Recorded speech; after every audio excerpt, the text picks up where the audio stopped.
Seperti biasa, pada malam Jumat kali ini, gue bakalan menceritakan 3 kisah nyata mengerikan dari internet. Yang spesial dari 3 kisah nyata mengerikan kali ini adalah tiga-tiganya merupakan kisah nyata mengerikan yang bisa dibilang terkenal dikarenakan banyak media yang mengcover cerita ini di luar negeri. Walaupun begitu, gue berusaha nih membawakan cerita ini ke Indonesia semenarik mungkin supaya lo betah dan mudah mencernanya. Jadi di cerita pertama, ada kakak beradik yang tubuhnya itu membatu setiap matahari terbenam. Tapi begitu matahari terbit, tubuhnya itu jadi normal lagi. Lalu di cerita kedua ada seorang wanita yang berkali-kali mendapatkan panggilan dari alam kubur. Dan cerita ketiga ada seorang anak kecil yang berhari-hari bertahan di tengah laut tanpa perbekalan apapun. Tapi sebelum kita masuk ke detail kisah nyata mengerikan kali ini ya, hai semua, nama gue Ewing dan jangan lupa untuk subscribe karena gue bakalan upload 2 video kisah nyata mengerikan setiap minggunya dan juga nyalain notifikasinya supaya tidak ketinggalan. Lalu sebarkan video ini ke semua teman-teman lo yang sekiranya suka video-video horor. Kalau udah siap, langsung aja kita mulai kisah nyata mengerikan untuk episode kali ini.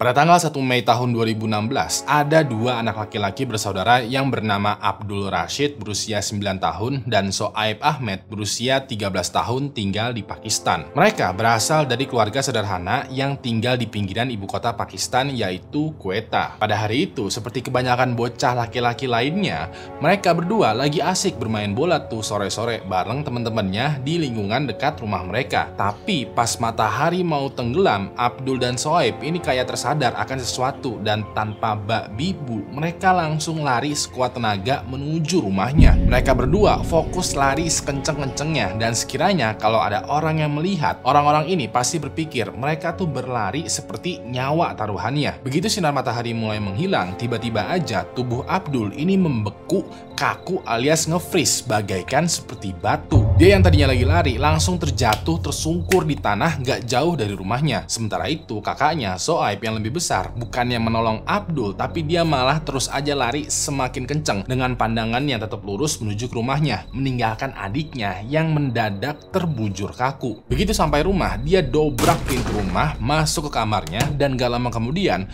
Soaib ini ikutan mendadak membeku, kaku, nge-freeze seperti batu secara misterius. Untungnya tidak seperti Abdul ya, Soaib ini tidak rubuh ke tanah, tapi dia rubuh ke kasurnya. Gak lama kemudian bapaknya Abdul dan Soaib ini muncul. Bapaknya ini diketahui bernama Muhammad Hashim. Pas itu dia ngecek Soaib yang terbujur kaku di kasur, dan momen ini dia sadar kalau Abdul itu nggak ada di sampingnya. Hashim langsung keluar rumah, lihat-lihat sebentar dan menemukan Abdul lagi terkapar di jalanan. Hashim pun langsung mengangkat tubuhnya Abdul yang masih terbujur kaku, lalu dia bawa pulang tuh. Begitu sampai rumah, Hashim langsung meletakkan Abdul di samping Soaib yang sama-sama terbujur kaku. Buat kebanyakan orang, termasuk diri lo ya, pasti ini merupakan situasi yang aneh.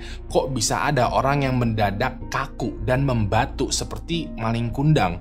Aneh dan misterius nih. Tapi buat keluarga kecil mereka, buat Abdul, Soaib, dan bapaknya Hashim, ini merupakan rutinitas. Ini merupakan kejadian yang sehari-hari mereka alamin. Besok harinya ketika cahaya matahari udah mulai ada lagi, tubuhnya Abdul dan Soaib ini bisa bergerak lagi, bisa normal lagi. Ketika udah normal ya mereka melakukan aktivitas seperti biasanya. Nah pada hari itu, tahu-tahu aja tiba-tiba ada banyak banget mobil yang datang ke rumahnya Abdul dan Soaib. Begitu mereka melihat rombongan mobil ini, ternyata rombongan ini adalah orang-orang atau para ilmuwan dari Institute Medical of Science di Pakistan. Hashim mempersilahkan para ilmuwan ini masuk dan bertemulah mereka dengan Abdul dan Soaib. Pas itu para ilmuwan ini kayak menjelaskan kedatangan mereka tuh maksudnya apa ke Abdul, Soaib, dan Hashim. Nah mereka bilang bahwasannya para ilmuwan ini penasaran dengan kondisinya Abdul dan Soaib. Diketahui ya Abdul dan Soaib ini memiliki sebuah kondisi atau situasi yang sangat aneh, unik, dan misterius. Setiap kali cahaya matahari menghilang, tubuhnya Abdul dan Soaib itu bakalan terbujur kaku layaknya membatu. Nah, detail yang mesti lo perhatikan adalah terbujur kaku.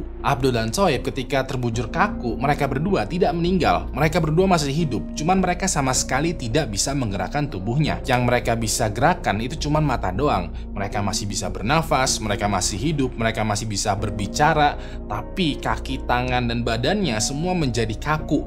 kayak tiba-tiba aja menjadi lumpuh. Nanti begitu ada cahaya matahari muncul kembali, tubuhnya Abdul dan Shoaib ini perlahan-lahan bisa digerakkan dan menjadi normal kembali. Hashim udah membawa Abdul dan Shoaib ke dokter sekiranya mencari jawaban dari kondisinya mereka. Tapi dokter bilang kalau kondisi vitalnya mereka itu berdua baik-baik aja kok, sehat-sehat aja kok. Hashim juga udah membawa Abdul dan Shoaib ke dokter spesialis, tapi lagi-lagi tidak ditemukan nih penyebabnya. Bahkan juga Hashim pernah membawa Abdul dan Shoaib ini ke ustadz atau ke pemuka agama untuk diruqyah, untuk didoain. Tapi tetap aja kondisinya Abdul dan Shoaib ini masih menjadi misterius. Nah, berita mengenai Abdul dan Shoaib yang kondisinya misterius ini terdengar tuh sama Institute Medical of Science di Pakistan. Mereka bisa dibilang kayak lembaga kesehatan dan ilmu pengetahuan gitu di Pakistan. Pas itu mereka penasaran dan ingin meneliti lebih lanjut kondisinya Abdul dan Shoaib. Hashim yang juga butuh jawaban dari kondisi kedua anaknya akhirnya mengizinkan para ilmuwan untuk meneliti Abdul dan Shoaib lebih lanjut. Ya udah deh, mereka berdua pun dibawa sama rombongan ilmuwan ini. Begitu tiba di lab, Abdul dan Shoaib ini langsung diperiksa dan diobservasi secara mendalam. Mereka dicek darahnya dan urinnya di setiap momen ya,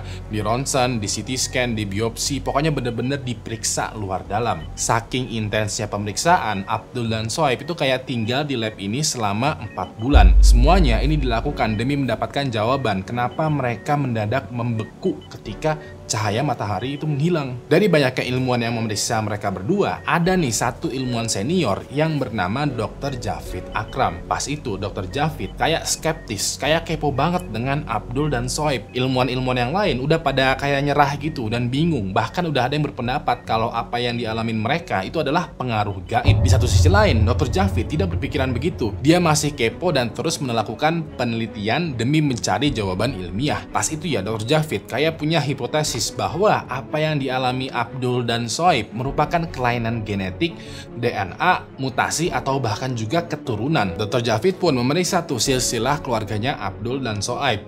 Hasilnya adalah ternyata kelainan yang mereka berdua alamin itu terjadi kepada bapaknya juga, si Hashim. Cuman Hashim somehow tidak separah Abdul dan Shoaib. Hashim bilang kalau tubuhnya tiap malam emang terasa kaku, tapi ya dia kayak mewajari hal ini karena di siang harinya dia kan bekerja. Bisa jadi tubuhnya yang kaku ini cuman sekedar pegel-pegel biasa aja. Ya udah deh, untuk beberapa selanjutnya Dr. Javid pun sekarang meneliti juga si bapaknya Hashim. Lalu 1 tahun kemudian, persisnya di bulan Mei tahun 2017, Dr. Javid membuat uji coba sederhana. Dia percaya bahwa uji coba ini bakalan menyembuhkan Abdul dan Shoaib. Pas itu ya, sesaat sebelum matahari tenggelam, sesaat sebelum Abdul dan Shoaib ini kayak membatu, Dr. Javid kayak memberikan masing-masing dari mereka itu sebuah pil atau obat. Mereka meminum tuh obatnya ini dan gak lama kemudian seperti biasanya Abdul dan Shoaib membantu. Tapi setelah 40 menit kemudian, setelah obat yang diminum mereka bekerja, perlahan-lahan tubuhnya Abdul dan Shoaib ini bisa digerakkan. Awalnya cuman ujung tangan dan ujung kakinya, tapi makin lama seluruh tangan dan kakinya itu bisa digerakkan. Sampai-sampai mereka akhirnya bisa bangun dari tempat tidur lalu bergerak bebas. Abdul dan Shoaib ini kegirangan dong, karena ya akhirnya mereka bisa tuh menggerakkan tubuhnya walau matahari udah terbenam. Pas itu Dr. Javid akhirnya menyatakan kalau Abdul dan Shoaib ini udah sembuh. Gak lama kemudian Dr. Javid menjelaskan hasil penelitiannya. Jadi ternyata Abdul dan Shoaib itu memiliki kelainan genetik atau mutasi yang sangat kompleks dan sangat jarang terjadi kepada manusia. Kelainannya ini terjadi dikarenakan dopamin di dalam tubuh mereka itu entah kenapa berhenti berfungsi ketika tidak ada sinar matahari. Dopamin selain sebagai hormon yang ngebuat mood menjadi bahagia, sebenarnya juga mengatur pergerakan tubuh manusia. Kalau tubuh manusia kebanyakan dopamin, maka tubuh manusia tersebut bakalan jadi aktif banget, bakalan bergerak cepat, bakalan lincah, excited, wah pokoknya seru banget lah. Tapi kalau tubuh manusia kekurangan dopamin, maka tubuh manusia tersebut bakalan jadi kaku, gerakannya tidak terkoordinasi, bahkan yang lebih parahnya adalah menjadi kaku, seperti kasusnya Abdul dan Shoaib. Kebetulan juga sinar matahari itu juga mempengaruhi kadar dopamin di dalam tubuh. Ketika tubuhnya Abdul dan Shoaib terkena sinar matahari, otomatis kadar dopamin dalam tubuh mereka itu bertambah dan mereka bisa bergerak secara normal. Tapi ketika sinar matahari menghilang, otomatis kadar dopamin dalam tubuhnya mereka itu berkurang. Dalam kasusnya ini berkurang drastis sampai-sampai tubuhnya mereka menjadi kaku. Nah, obat yang diberikan Dr. Javid kepada Abdul dan Shoaib itu sebenarnya adalah obat simple yang fungsinya men-trigger kembali dopamin di dalam tubuh mereka mereka walau-walau sudah tidak ada cahaya matahari. Alhasil, Abdul dan Shoaib ini mesti meminum obat dopamin setiap malam supaya ya tubuhnya bisa berfungsi secara normal. Kedua, panggilan dari alam kubur. Pada tanggal 12 September tahun 2008, ada seorang pria bernama Robert M. Sanchez sedang bekerja sebagai masinis di sebuah kereta Metrolink 111 California. Buat yang belum tahu, kereta Metrolink ini mirip banget dengan kereta komuter lain yang ada di Indonesia. Kebetulan pada hari itu, kereta Metrolink yang melaju dengan kecepatan 133 km per jam, ini lagi banyak banget penumpangnya. Di setiap gerbongnya tuh lagi penuh karena emang lagi jam sibuk. Walaupun begitu, walaupun lagi rame ya, Robert dengan santainya memasinisi kereta ini. Saking santainya, Robert memasinisi kereta ini sambil SMS-an. Diketahui ya, selain bekerja sebagai masinis, Robert juga adalah seorang selebriti di kalangan orang-orang pecinta kereta api. Bisa dibilang dia adalah semacam ketua gitu di sebuah komunitas yang isinya adalah orang-orang yang suka dengan kereta api dan dunia perkereta apian. Pas lagi memasinisi kereta api, ada lampu merah yang memerintahkan kereta untuk pindah jalur. Tapi dikarenakan Robert lagi asik SMS-an, dia tidak menyadari lampu merah ini. Begitu dia melihat ke depan, tahu-tahu di depannya udah ada kereta barang Union Pacific yang juga melaju cepat ke arah kereta Metrolink. Kereta yang dimasinisi Robert menabrak langsung kereta barang sampai-sampai beberapa gerbong di depan kereta itu hancur lebur. Kejadian tabrakan kereta ini menjadi trending topik dong di Amerika Serikat. Hampir seluruh channel berita di TV ataupun surat kabar memberitakan kecelakaan tabrakan kereta ini. Dari hasil investigasi sementara ya, sekitaran 24 orang meninggal dunia secara langsung akibat tabrakan dua kereta, termasuk juga Robert. Selain itu, 135 orang lainnya dikabarkan luka-luka dan situasi di sekitaran kereta api itu hancur lebur. Nah, cerita tabrakan kereta api ini sebenarnya udah mengerikan, tapi ada satu lagi nih kejadian misterius yang ikutan terjadi. Jadi, di antara banyak orang yang naik kereta Metrolink, ada penumpang seorang pria yang bernama Charles Peck. Charles pada hari itu diketahui sedang naik kereta Metrolink dikarenakan dia ingin lagi interview kerja. Pas berita mengenai tabrakan kereta ini disiarkan langsung ya di TV, tunangannya Charles yang lagi santai di rumah tiba-tiba aja langsung buru-buru berusaha menghubungi Charles. Tunangannya ini bernama Andrea Katz. Pas itu Andrea ingin mengetahui nih kabarnya Charles secara kereta yang dinaikin Charles itu kecelakaan. Khawatir dong dia. Andrea pas itu langsung mengambil HP-nya dan pas dia buka lock screen HP-nya, Andrea notice kalau di HP-nya udah ada banyak banget notifikasi miss call dari Charles. Notifikasinya ini juga kayak baru muncul beberapa menit yang lalu. Andrea coba tuh menelpon balik Charles. Nah, pas itu panggilan dari Andrea ini tidak diangkat, tidak nyambung, dan dikarenakan tidak nyambung, otomatis masuk ke voicemail. Andrea mulai panik nih, karena kok panggilannya tidak terangkat, kok malah tersambung ke voicemail. Andrea tutup teleponnya dan mau menghubungi Charles lagi. Nah, beberapa detik sebelum Andrea pencet call, Charles ternyata menelpon Andrea. Pas itu Andrea langsung angkat dong teleponnya. Dia langsung kayak dengan paniknya ya, kayak, "Halo Charles, kamu di mana? Ini ada berita kecelakaan kereta nih. Apakah kamu baik-baik aja?" Ketika itu Andrea tidak mendengar suara jawaban dari Charles. Bahkan tidak ada suara apapun. Tidak ada suara nafas, suara keramaian, suara kegaduhan. Pokoknya nggak ada suara sama sekali di panggilan telepon ini. Andrea bingung dong. Dia coba cek HP-nya. Dia coba kayak halo-haloin lagi. Tapi kali ini tahu-tahu teleponnya itu malah keputus sendiri. Andrea semakin panik dong. Wah, ini pertanda nggak baik nih. Andrea sekarang yang coba menghubungi Charles nih. Dia tunggu panggilannya ini karena ternyata panggilannya itu nggak langsung diangkat. Dikarenakan kelamaan menunggu, tahu-tahu panggilannya Andrea lagi-lagi ya masuk ke dalam voicemail. Wah, ini semakin aneh lagi. Andrea semakin panik dong. Pas lagi paniknya, tahu-tahu teleponnya berbunyi. Kali ini dia mendapatkan panggilan dari Charles. Andrea langsung buru-buru angkat. Dia kayak, halo Charles, are you okay? Apakah kamu bisa mendengar aku? Tapi tetap aja nggak ada jawaban atau suara apapun dari panggilan Charles. Bener-bener sunyi, senyap, kayak kosong. Nggak lama kemudian panggilannya ini tahu-tahu terputus lagi. Begitu aja. Begitu terus berkali-kali ini terjadi. Setiap kali Andrea ingin menelpon Charles, panggilannya selalu teralihkan ke voicemail. Tapi beberapa saat kemudian, Charles tiba-tiba aja menelpon balik. Begitu teleponnya udah diangkat, nggak ada suara apapun. Dan beberapa detik kemudian, panggilannya ini tiba-tiba aja terputus. Nah, kejadian ini ternyata tidak hanya kejadian kepada Andrea, tapi juga ke anggota keluarga yang lainnya. Orang tuanya Charles, kakak, adik, sepupu, saudara semuanya mendapatkan panggilan misterius dari Charles. Ya udah deh, Andrea dan seluruh keluarganya Charles melaporkan kejadian ini ke pihak berwajib. Pas itu mereka menduga bahwa besar kemungkinan Charles itu masih terperangkap di reruntuhan kereta api. Mungkin dia terperangkap banget,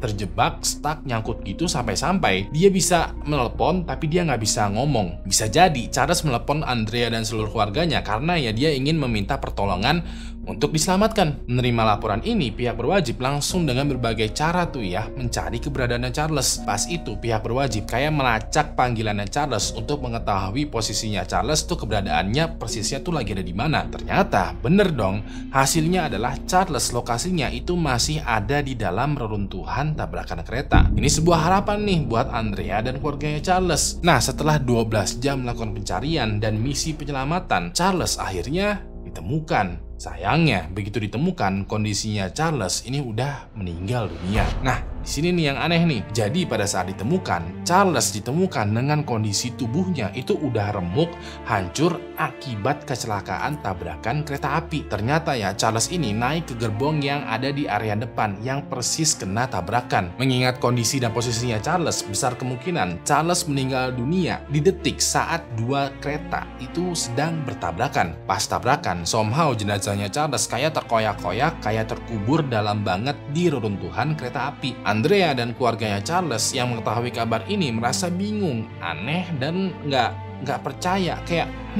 curiga. Kok Charles yang meninggal dan tubuhnya hancur bisa melakukan panggilan telepon? Nggak sekali dua kali loh panggilannya, ini berkali-kali. Bagaimana bisa? Ini gak masuk akal loh. Nah, Andrea yang menerima kabar aneh ini masih berpositif thinking. Dia kayak berpikiran, oh mungkin HP-nya Charles ada di tangan orang lain. Mungkin ada orang lain yang melakukan panggilan ke seluruh kontak yang ada di HP-nya Charles. Tapi yang paling anehnya lagi adalah handphonenya Charles yang sinyalnya terlacak di lokasi kejadian mendadak menghilang begitu aja ketika jenazahnya Charles ditemukan. Pertama, terjebak di laut.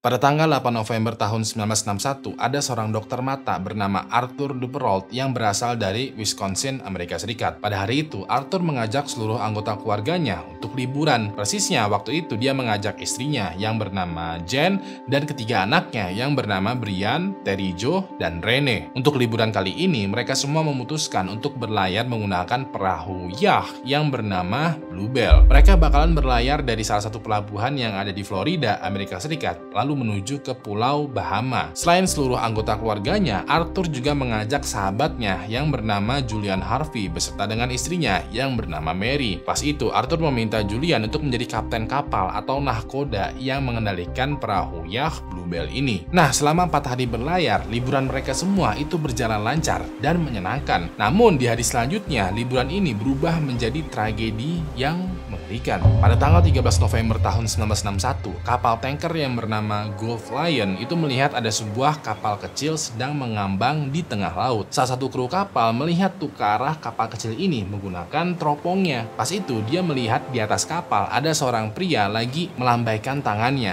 seakan-akan kayak meminta pertolongan. Begitu jarak kapal tanker dengan kapal ini udah dekat, pria yang masih terus-terusan melambaikan tangannya ini berteriak, "Tolong, tolong, ada anak kecil bersamaku." Kru kapal minyak ini langsung bergegas dong menolong pria yang terdampar ini. Begitu pria ini udah terangkat, ternyata dia adalah Julian Harvey. Ketika diselamatkan, Julian ini sedang menggendong tubuhnya Rene, salah satu anaknya dari Arthur yang masih berumur 7 tahun. Begitu diperiksa, ternyata Rene udah meninggal dunia. Julian pun cerita bahwa ternyata kapal yang kemarin dia tumpangin pas lagi liburan bersama dengan keluarganya Arthur itu digulung ombak yang sangat besar. Saking besarnya, ombaknya ini membuat layar perahunya itu rusak, patah, dan menusuk lambung kapal sehingga kapalnya mulai membocor. Selain itu juga bensin yang ada di dalam kapal ini mulai keluar tuh, jadinya kapalnya mulai kebakaran. Nah, semua orang yang ada di dalam kapal yang lagi panik berusaha nih menyelamatkan diri menggunakan kapal skoci yang ada di pinggir kapal. Julian yang udah duluan sampai di kapal skoci berusaha tuh untuk menyelamatkan seluruh penumpang. Sayangnya dikarenakan ombaknya sangat besar, kebanyakan dari mereka pada tenggelam semua bersamaan dengan kapal Bluebell. Walaupun begitu, Julian yang selamat ini terombang-ambing oleh ombak di kapal skoci yang kecil. Ketika itu dia melihat Rene yang juga lagi ngambang di laut. Dia coba mengambil Rene untuk diselamatkan, tapi begitu dia lakukan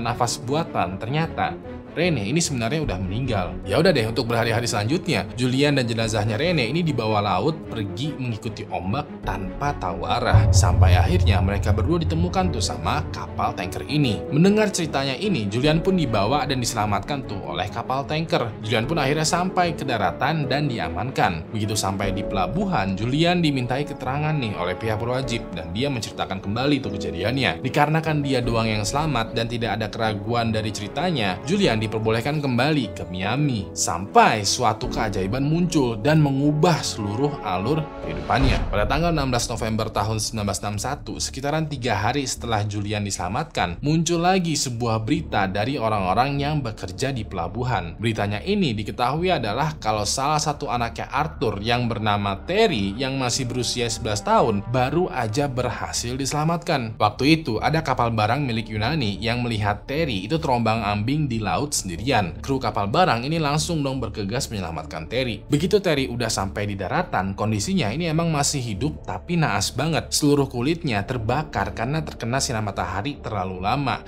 dehidrasi, kelaparan, bahkan tubuhnya tuh penuh luka dan dia tuh tidak sepenuhnya sadar. Dokter yang pertama kali memeriksa Terry bilang kalau Terry tuh kondisinya sedang koma tapi sadar.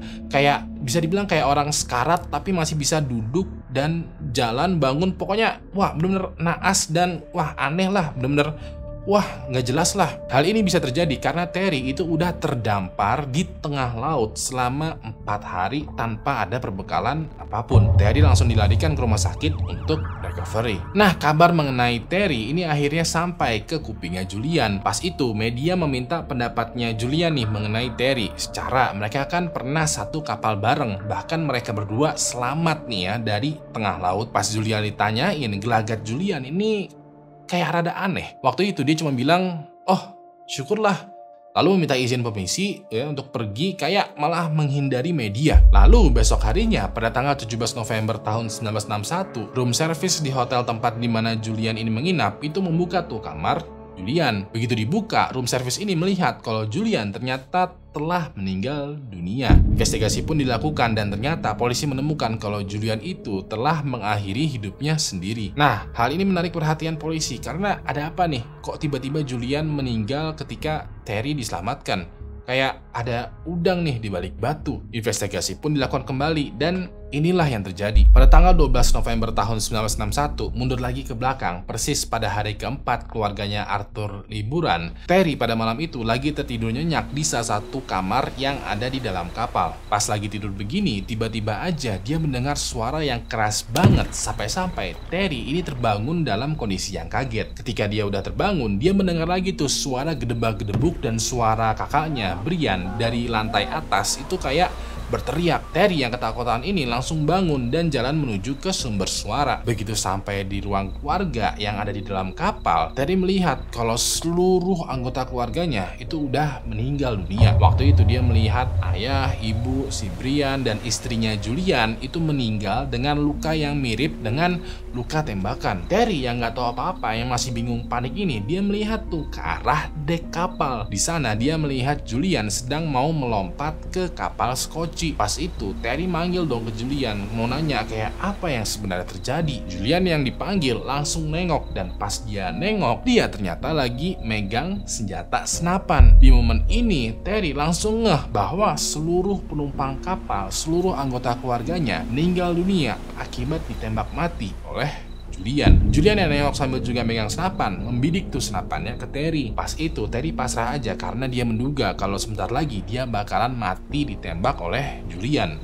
Ternyata Julian itu menurunkan senapannya dan berteriak, "Masuk lagi ke kamar lo." Terry yang ketakutan ini nurut aja dong. Dia pun balik badan dan masuk lagi ke kamarnya dia. Dia duduk sebentar tuh dan tahu-tahu gak lama kemudian kapalnya itu mulai berasa oleng. Di saat yang bersamaan juga ada air laut masuk ke dalam kamarnya Terry. Terry langsung keluar dong dan jalan menuju dek kapal. Di sini dia baru sadar kalau kapal Yacht Bluebell itu sebentar lagi bakalan tenggelam karena bocor. Dari kejauhannya Terry bisa melihat kalau Julian itu udah ada di kapal Scotchy, berlayar menjauh dari kapal yang bakalan tenggelam. Terry dengan sigap dan cepat langsung mencari sesuatu untuk menyelamatkan dirinya dari kapal yang udah bocor nih, udah mau tenggelam nih. Terry pun akhirnya menemukan pelampung, getek atau raf gitu yang masih nyangkut di pinggir kapal. Dia ambil pelampung ini dan dia langsung melompat ke laut. Terry langsung memanjat pelampung ini dan berenang menjauhi kapal yang udah hampir sepenuhnya tenggelam. Begitu dia naik ke pelampung, dia lihat ke belakang. Di sana dia melihat kalau kapalnya sekarang udah benar-benar menghilang, tenggelam di telan air laut. Nah, untuk beberapa hari selanjutnya, Terry ini terombang-ambing di laut di atas pelampung yang kecil. Tidak ada makanan, tidak ada minuman, tidak ada tempat berteduh, bahkan juga tidak ada tempat untuk tiduran. Sekiranya kalau Terry mau tiduran, pelampungnya ini bisa kebalik dan ujung-ujungnya Terry bakalan tenggelam. Mau nggak mau, Terry mesti duduk terus di pinggir pelampung supaya pelampungnya stabil dan nggak kebalik. Sampailah di hari keempat, Terry terdampar di laut. Dia diselamatkan oleh kapal barang yang lagi lewat milik negara Yunani. Nah, seminggu setelah proses recovery di rumah sakit, Terry akhirnya tersadar dan mulai cukup sehat untuk berbicara. Dia menceritakan lagi semua kejadiannya ke polisi. Pas itu juga, polisi menetapkan Julian sebagai tersangka, walaupun Julian sudah meninggal dunia. Setelah kasusnya diinvestigasi lebih mendalam lagi, ternyata motif pembunuhan yang dilakukan oleh Julian adalah Julian ingin mencairkan atau mendapatkan dana asuransi istrinya yang bernama Mary. Salah satu klausa di perjanjian asuransinya Mary adalah kalau Mary ditemukan meninggal dunia akibat kecelakaan, maka dana asuransi yang cair bakalan menjadi double dan akan diwariskan ke suaminya, ke Julian. Maka dari itu, Julian sengaja tuh mengajak Mary dan membunuh dia dengan cara seolah-olah terjadi kecelakaan di kapal laut. Dugaan ini semakin diperkuat karena ternyata ya, Mary ini adalah istri yang keenamnya Julian. Istri-istri Julian yang sebelumnya dinyatakan meninggal dunia akibat kecelakaan, dan setelah diperiksa polis asuransinya, setiap kali istrinya Julian itu meninggal, dia selalu mendapatkan dana asuransi. Sayangnya, tindakan ketika Julian mau membunuh Mary itu dipergokin oleh Arthur dan juga keluarganya. Julian pun yang kepalang basah mau gak mau mesti juga menghabisi seluruh keluarganya Arthur. Nah, pada saat Julian ingin menembakkan Terry, dia nggak jadi tuh dikarenakan besar kemungkinan yang ngapain Terry ditembak. Wong sebentar lagi kapalnya tenggelam, biarlah dia meninggal gara-gara tenggelam. Namun tanpa dia duga, berkat sebuah keajaiban, Terry malah selamat. Ketika Julian mendengar Terry selamat, Julian kaget dong. Walaupun begitu, di hatinya ini tetap panik dan berusaha tenang di depan media. Ya udah deh, pas dia lagi sendirian di kamar hotel, Julian memutuskan untuk mengakhiri kehidupannya dikarenakan dia yakin kalau Terry ini bangun, dia pasti bakalan bersaksi atas pembunuhan yang Julian lakukan. So, itu tadi adalah 3 kisah nyata mengerikan dari internet. Gua mau terima kasih banget nih buat lo semua yang udah nonton video ini dari awal sampai habis, terutama juga kepada member dari Anti Halu Halu Club. Yang mau ikutan join membership Anti Halu Halu Club, klik aja tombol join di bawah ini atau link yang ada di deskripsi. Kalau sekiranya lo masih butuh asupan video horor, lo bisa kunjungin video yang ada di sebelah kanan, karena gua di sana bercerita tentang seorang ibu yang melawan bandar narkoboy, kartel narkoboy sendirian. Terakhir, nama gue Ewing dan sampai jumpa lagi di malam Jumat selanjutnya. Good night.